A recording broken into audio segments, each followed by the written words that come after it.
All right, everybody, how you all doing? Weekend. What's going to befall us this week? Yes, we're living in worrying times. We just don't know where it's going to go, do we? Go anywhere, couldn't it? But the preaching coming to the end for now, for a temporary measure.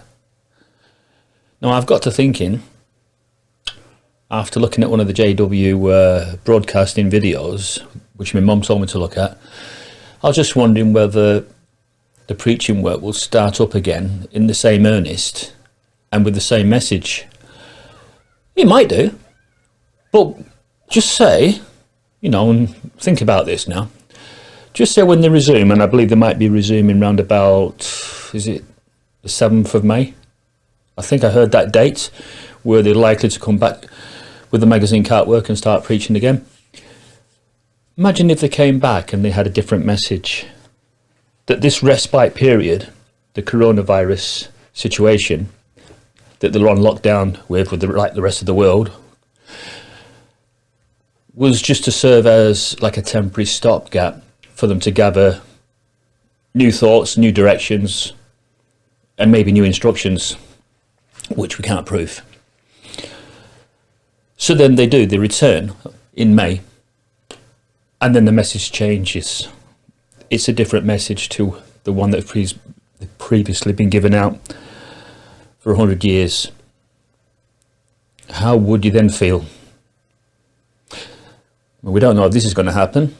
This is just guesswork. They might just come back with the same message, just business as usual and sort of carry on.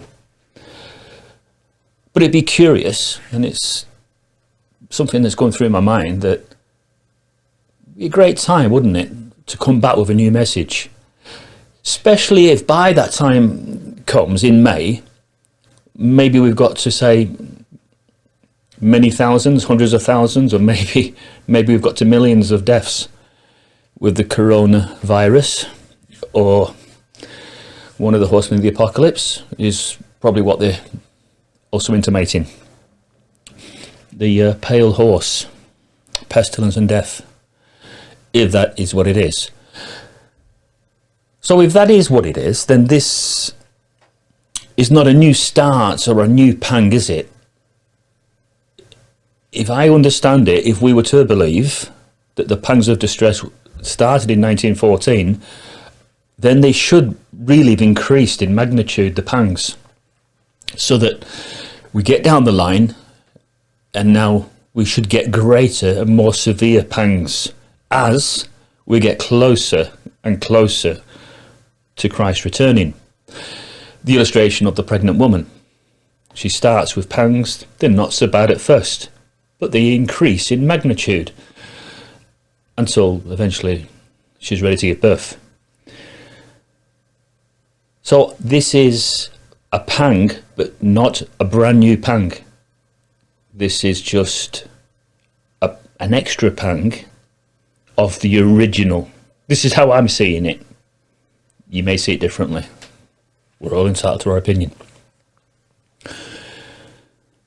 Right, now had a little look at some of the recent videos. I thought, I'll give it a whirl, and I noticed that one about the Gilead live stream that was dysfunctional. It didn't go ahead. They got halfway through, and then there was a closure, a DMCA takedown, which nobody wants one of them. That leads to a strike, doesn't it, on your YouTube channel, which is a pretty bad thing because you only get three strikes and you're out. So Loyd Evans is a bit miffed. He didn't really want this. And then this other apostate guy called Analyzer, he's more or less saying that he didn't think that they were doing anything wrong. Well, it really depends on what the interpretation of wrong is regarding taking someone's intellectual property.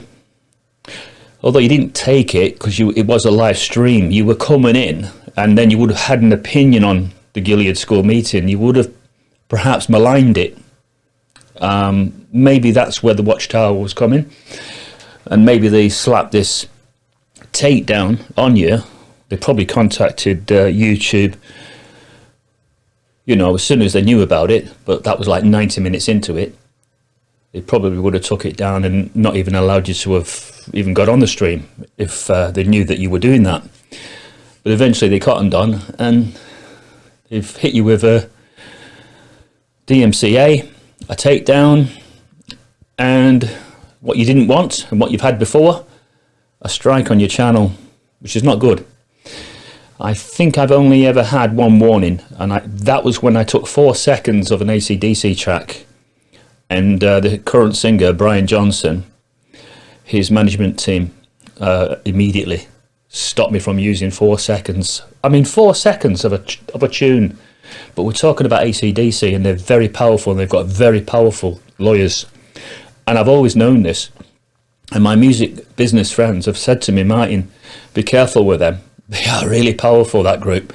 They do not like anybody taking anything at any time.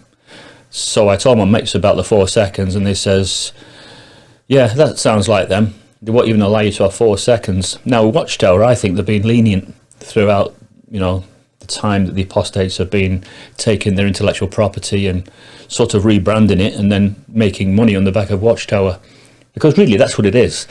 If you look at the light of day as to what the apostates are moaning about, I don't think really they've got a case to answer. They're taking the Watchtower's intellectual property. They even have the JW.org box sometimes on their apostate channel when they're trying to reference a video. And so they're trying to make money. Evans has been trying to make money on the back of them for ages.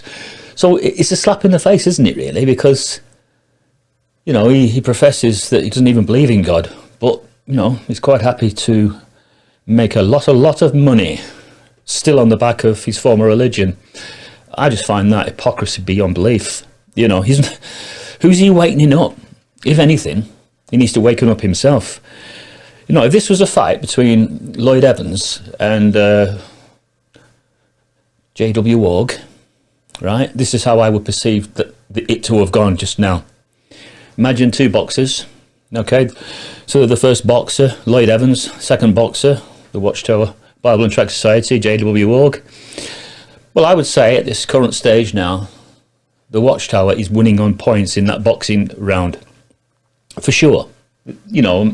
I'd say that they've cleverly outpunched Loyd Evans, John Cedar's channel. Definitely.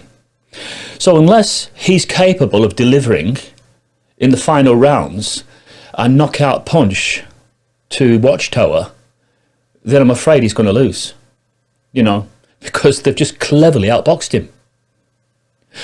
Now he's only got 2 more chances now, and his channel's then gone. Now I did say, didn't I, that the apostates are coming to the end, and they are, and you will see. They've served their purpose, and now they can go. So goodbye. See y'all.